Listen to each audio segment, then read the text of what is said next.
Welcome to the Her Story Circle podcast, the podcast that brings you the extraordinary tales of everyday women who are changing the world. I'm your host, Gertrude Mache, and I'd like to acknowledge traditional custodians of the land on which we meet today. I also like to pay my respects to elders, past, present, and emerging. Every week, we dive into the lives, challenges, and triumphs of women from all four corners of the globe. We're here to inspire, enlighten, and connect, sharing stories that uplift and empower. So grab a cup of coffee, settle in, and join us as we explore the incredible journeys of women shaping our future. This is Her Story, where every woman's voice matters. Hello, everybody, and welcome back to the Her Story Circle. This is Gertrude Mache here in beautiful Melbourne, Australia. And today I am graced with the presence of yet another fascinating young woman. Welcome, welcome, welcome to our tribe. Please tell everybody your full name, where you're based, and share your story with us today.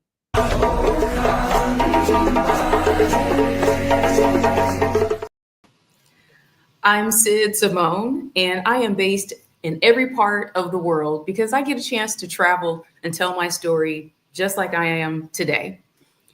So I ask myself and I ask other people, do you need a degree for what you are currently doing? Nah, I don't need a degree to be broke and broken. And I have realized that throughout all of my trials and tribulations, resilience is the number one thing that describes me. So who are you? Who am I is what I have to ask every day when I wake up.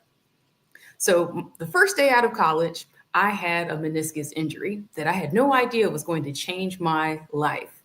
Because when I graduated college with my broadcasting degree, I was so excited. I had planned to use 10 years of broadcasting experience to be a radio talent, a TV talent, and that changed my trajectory. So no longer could I leave the house. I had my leg propped up on the couch, and I realized that I did not want my money to be contingent on leaving my bed. And at that very moment, I had to put my broadcasting degree into action, and I became an entrepreneur within the first week. And I had to teach myself about business and entrepreneurship and leadership and all of the things that I did not learn in college. And so throughout the past 13 years, I have been the CEO of a staffing agency, a consulting agency, and I'm still using my broadcasting skills. However, I've had to pivot a little bit. And so I learned throughout this time that there are three things that you have to understand about being resilient. Number one, that is acceptance. I had to accept that I was no longer going to be this broadcasting talent at that time. I wasn't going to be a brand ambassador because that's how I put myself through college. I wasn't going to be standing and interacting and having a great time the way I had planned my first year out of college. I had to accept that I had a new trajectory, and I had to accept that I had to utilize new skills. And over the years, I continued to challenge myself to do something different. And so in the last year, I became fresh out of flux. I really was. Are you fresh out of flux?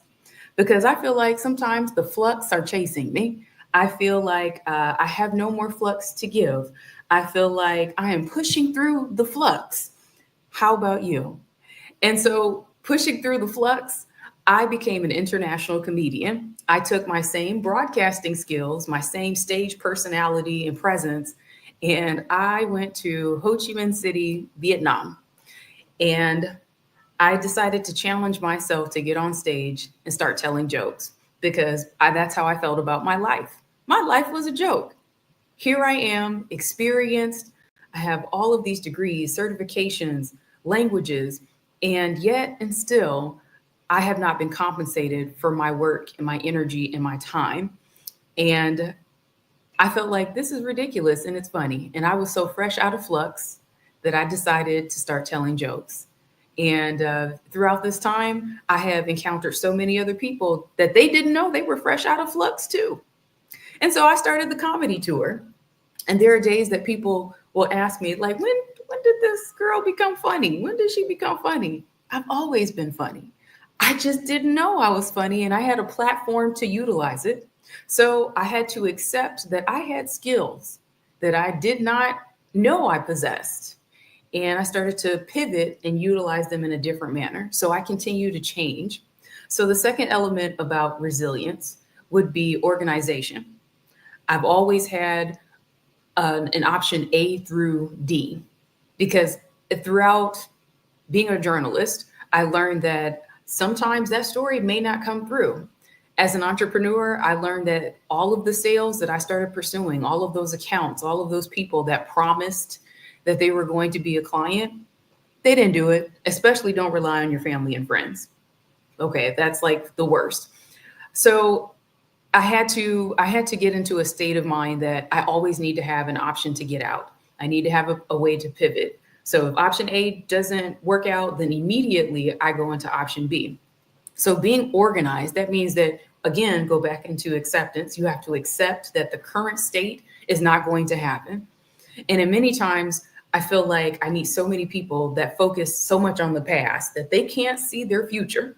They can't get to the new and the fresh because they're so focused on, well, they didn't sign up with me and that sale didn't go through and my friend promised and they promised. Like, you can't worry about that. Now your focus is to move forward. If anyone is biblical, you'll think about the story in the Bible where God told them, do not look back. Don't look at Sodom and Gomorrah. It's burning. When you are moving forward, you can't afford to look back because when you look back, you can easily turn into a pillar of salt. Think about track stars. If you ever watch those videos where people are running, they got the track stars and they're ahead of the game because they're about to win. And then they look back because they want to see, well, how far am I? Or they start to tease and taunt the people that are behind them. And what happens? They slip, they trip, and they fall, and they lose the race. So your goal is not to continue to fester and manifest into what didn't happen. Now you have to get to option A, B, C, D. And sometimes, in certain cases, I have had to get to option Z because it just didn't work. So at what stage are you going to be so fresh out of flux that you're going to make a change? The third element of being resilient is being creative. So taking some of the same skills and transitioning them into a different avenue. As an example, so I took my communications, broadcasting, and leadership skills, and then I write contracts, and then I do voiceovers and commercials. I became a professor. And so I teach broadcasting, communications, and business. And many times people will ask me, well, why do you have so many different jobs? Because I plan to use all of my skills into different areas. You have to have various pockets. And if you're looking to be successful, and let me say this, success is not driven by the amount of money that you make, but your success is driven based on the people that you impact and your personal goals. So if your goal for this week was to lose 1 pound and you did it, that's a success. If your overall job is to complete a book this year and you get through 20 pages for this month, that's a success. Because one, going back into element B of resilience, you were organized enough to get through that task. I meet so many mothers that are so tired and they don't feel like they are resilient because it's just not enough time to get through the day to finish all of the tasks of taking care of the house. And then they're still trying to work or still trying to acquire a job or still trying to take care of their husband, boyfriend, baby daddy, whatever it is, right? So there all these elements and it's just not enough time. And I always tell them, but what did you get through today? Write down 5 things that you know that you can finish today. And if you get through at least 3 of those 5, start with the small ones, right? If you can get through those, that's a win. That's a level of success. Because I would rather get through 3 small tasks than to never get through 1 major task. So That's a success. Creativity. Let's talk about that. What are you doing right now that one brings you joy? What are you doing that can make you money? What are you doing that allows you to get out of the house and move around and become physical, right? All of these are elements that you must do in your life today in order to be successful. Find something that will make you money. Find something that will get you physically moving. Find something that is going to instill something into someone else and into yourself. And that's how you can be successful, because that's where resilience. So, what is it going to take for you to be so fresh out of flux to realize that you have that resiliency? Wow, thank you so much for coming online and sharing your story with us today. Now, you describe resilience as unique to each person. What did resilience look like for you at your lowest moment, and how did you rise from there? My lowest moment that I had to become vulnerable, and I had never been in this place in my life, was when I had to ask people for money. And everyone knew that I was very frugal. Throughout college, I never went on a trip. I never took out a credit card. I didn't pay for things that I couldn't afford. I shopped at Goodwill, thrift stores. So if Sid was asking you for money, you know the world is coming to an end, because I had to finally ask for help. And that was something I had never done before. So in the last couple of years, I went through that stage where, one, I had built my company so grand that I didn't have enough staff to help me internally.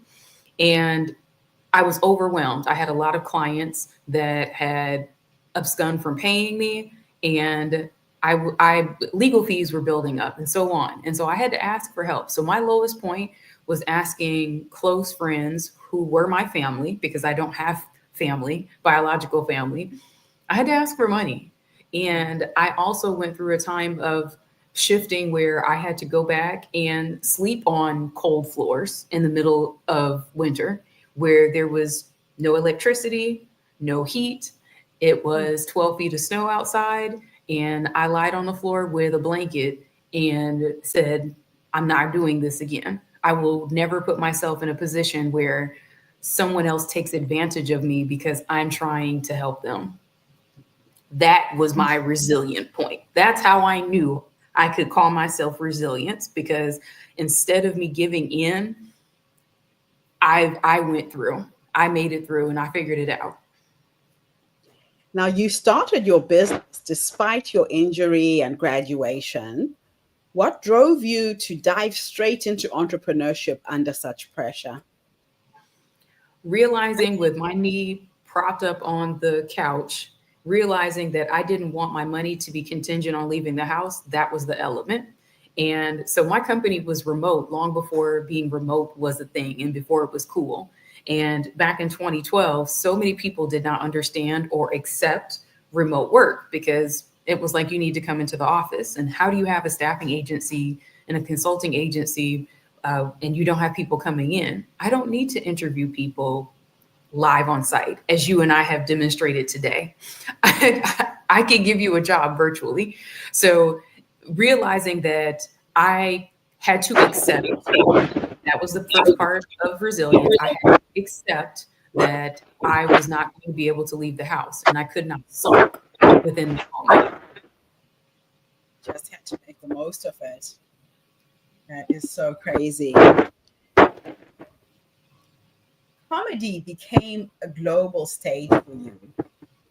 How did you transform your trauma into humor, and how did the audience take your performances? What I learned is that that was my therapy.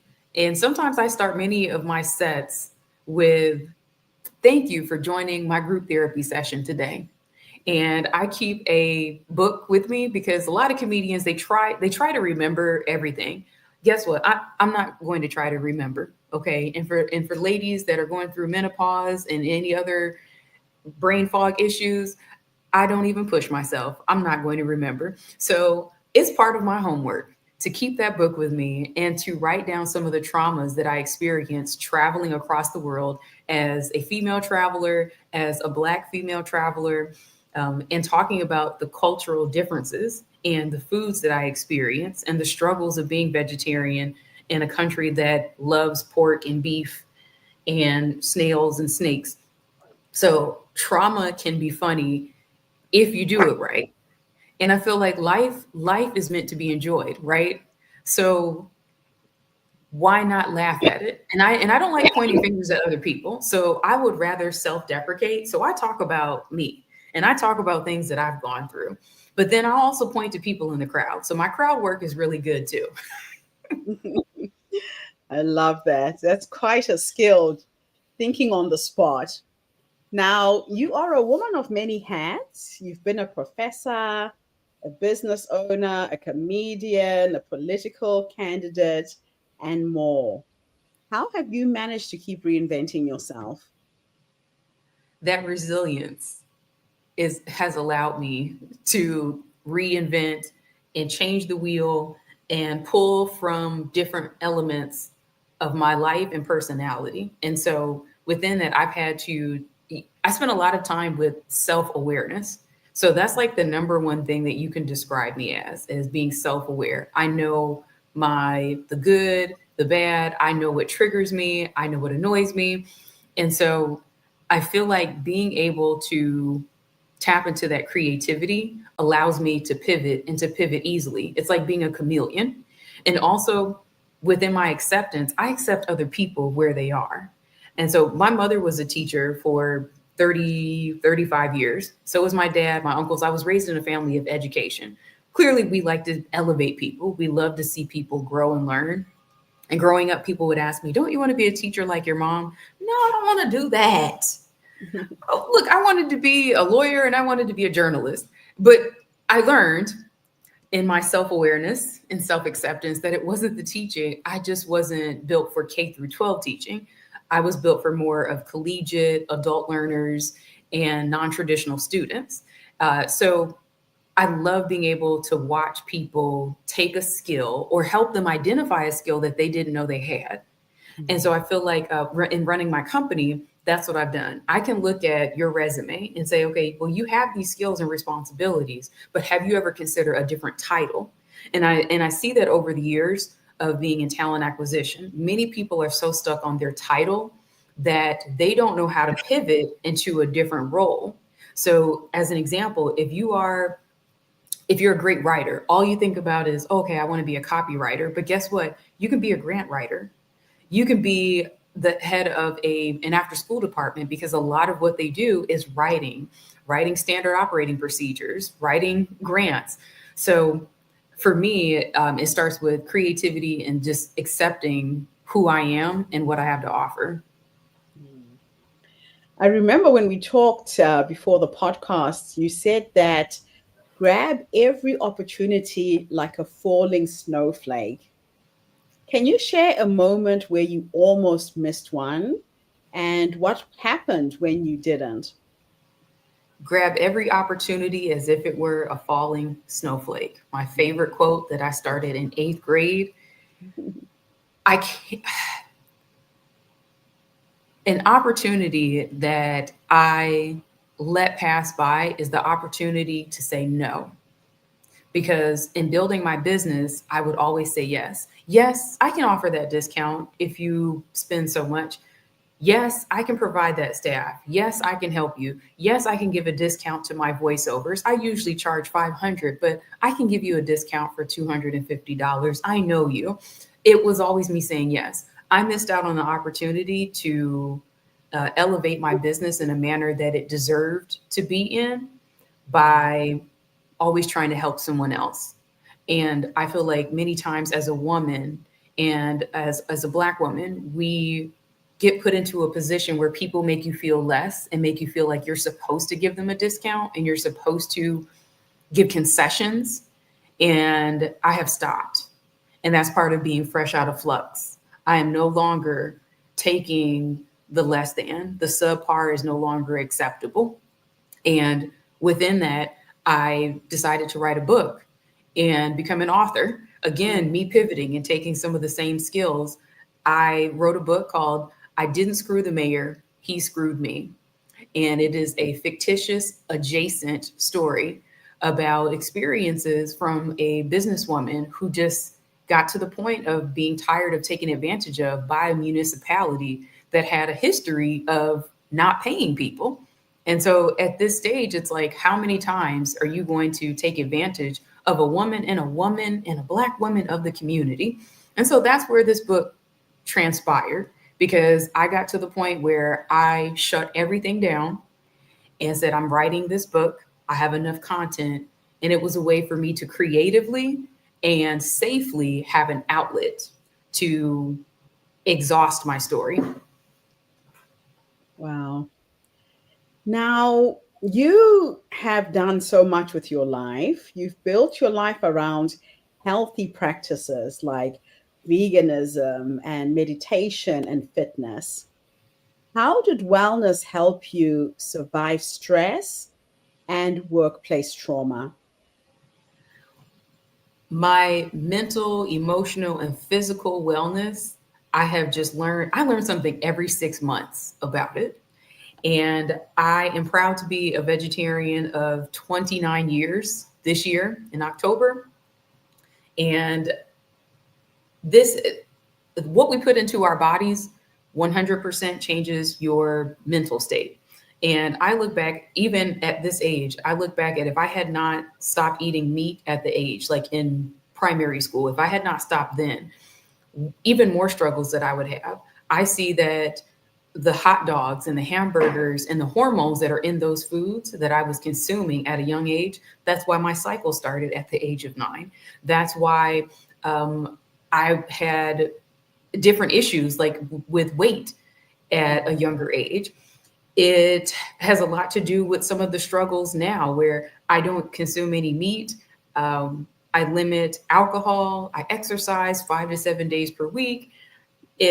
I never drank pop, chips, candies, don't bother because I don't enjoy them. So I look at how my body changes, but then also my state of mind. I can be so much more productive without the alcohol. So if you just 100% eliminate alcohol from your diet, look at how much you can accomplish. Even just having a red glass of wine, which is what I do. I follow like a Mediterranean diet. Or I look at like I've gone months without any chips, but I love a good there's a cheesy snack that I enjoy. But listening to my body, I went months without having one, and then my body feels drowned with just having a few of them.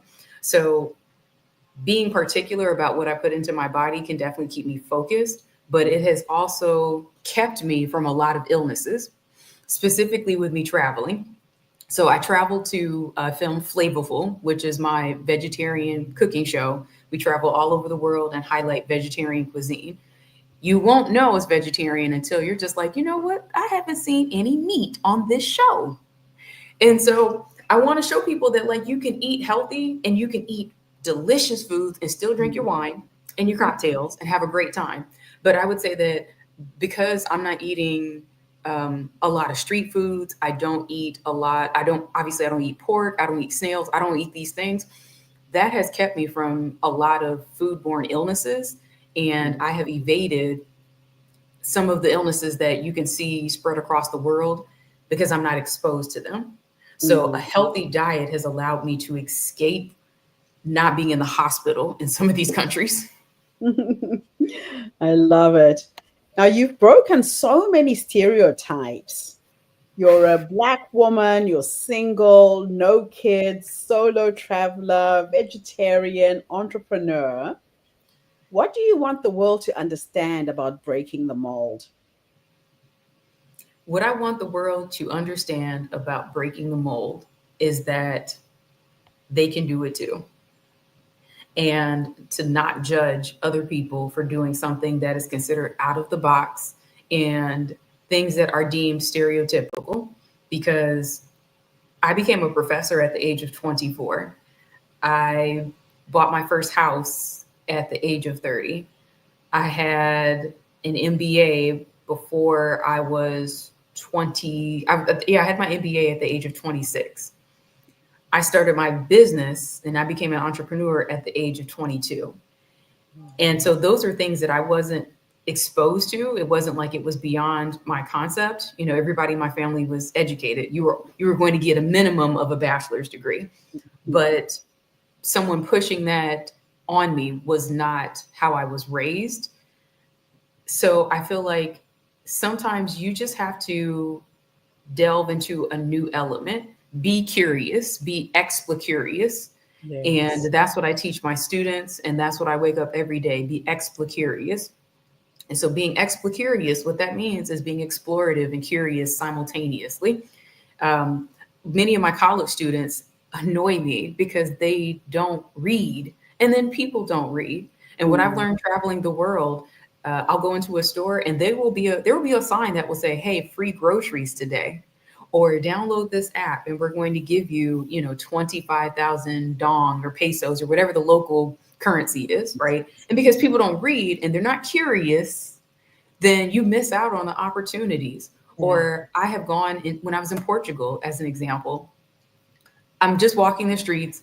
I'm poking my head into different businesses and stores and apartment complexes. And I read something and it said that they had a buffet. It was like a free buffet. And I said, "Oh, I know where I'm going tomorrow, free buffet." But because people don't read, they don't know that it's available. So being explicurious, that's what people need to know. I love that. We've got someone chiming in from Europe saying, "This is excellent. Thank you so much. I love the first 10 minutes so far." Thank you so much, Nigel. It's good to see you listening to the show as usual. Now, let's teleport you into the past and go and talk to the younger you, the young woman who left home, branched out on her own. If there is a young woman who's listening to us right now and is feeling stuck or invisible, what's the first step that she can grab her snowflake moment? I talk to younger Sid quite often.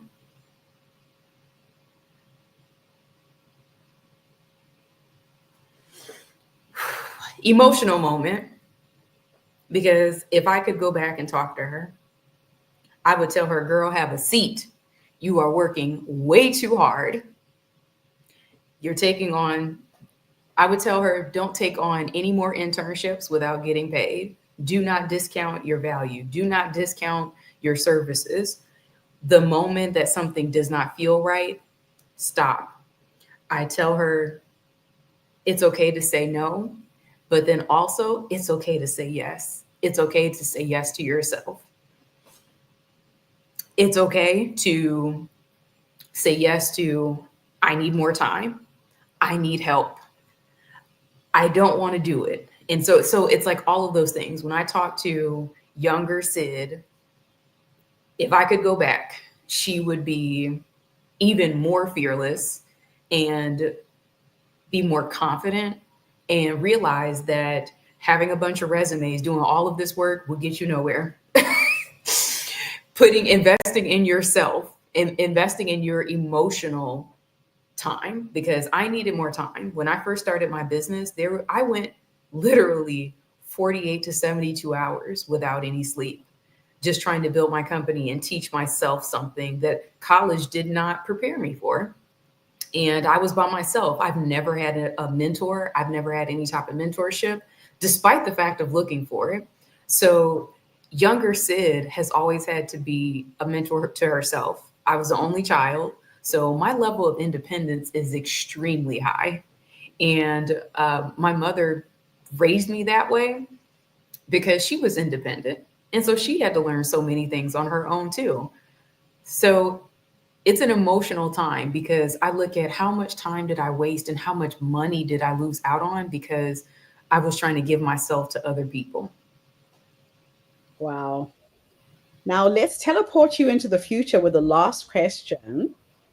Your story is a survival guide for others, but what legacy do you hope to leave behind? And what would make you feel that, yes, I've done what I came here to do? Legacy is so important to me. I don't have any kids. Don't know if I'll have any.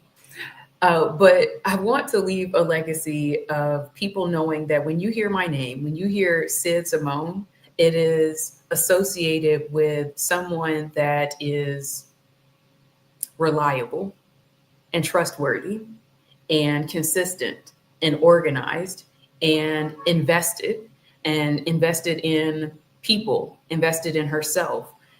All of those are soft skills that a lot of people do not possess. And so I want people to remember, want people to remember that about me.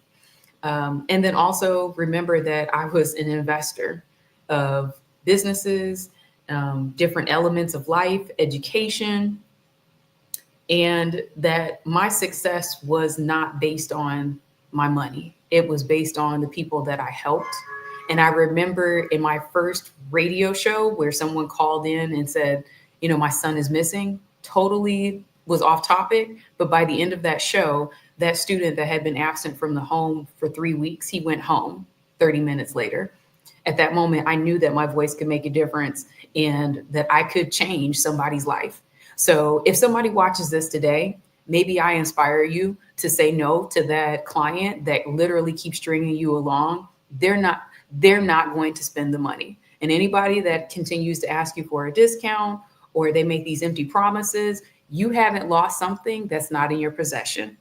Don't keep saying, oh, I lost out on that money. I lost out on that opportunity. I lost out on that boyfriend or girlfriend. No, you didn't. You can't lose something that's never in your possession. It's okay to be fresh out of flux. So, so true. Sid, thank you so much for coming online and sharing your story with us today. I know that you coach, you mentor, you support a lot of people. Where are the best platforms for people to find you? So my website, SidSimoneInc.com. That's SidSimoneInc.com. And then also hashtag Flavorful TV. So not flavor, but Flava, Flava TV. And then also at Sid Simone MBA on Instagram, on YouTube. You can follow the show. You can follow my content. You can follow me around the world as I continue to tell these jokes and talk about people and enjoy myself of creating a life that I feel like will have some type of fulfillment and hopefully fulfill other people in the process. And I so greatly appreciate you having me today so you can elevate more people because that's what your platform does. So thank you in your mentorship because this is a level of mentorship. Fantastic. And thank you to everybody who tuned in today. Her Story Circle is not just a podcast. We're a social impact movement that brings you the stories and voices of women from all over the world. We share our stories to uplift you, to inspire you, to energize you. So I hope you have gotten something out of today's interview. I'll be back again tomorrow, everybody, with yet another amazing guest. In the meantime, have a fantastic day, morning, or evening, wherever you are in the world, and bye for now. Thanks again, Sid. Thank you for tuning into the Her Story Circle podcast. I hope today's story has inspired you to believe in the power of our stories and the difference you can make in the world when you use your voice. I'm Gertrude Mache, and it's been an honor to share this space with you, where voices from all walks of life come together to weave a rich tapestry of diverse perspectives. Don't forget to subscribe, rate, and review our podcast to help us share these stories with more listeners. Follow us on social media by looking for the Her Story Circle podcast for more updates. And join us tomorrow for another episode filled with courage, resilience, and empowerment. Remember, your story matters, and together we're building a stronger, more inclusive world. Until next time, keep making her story.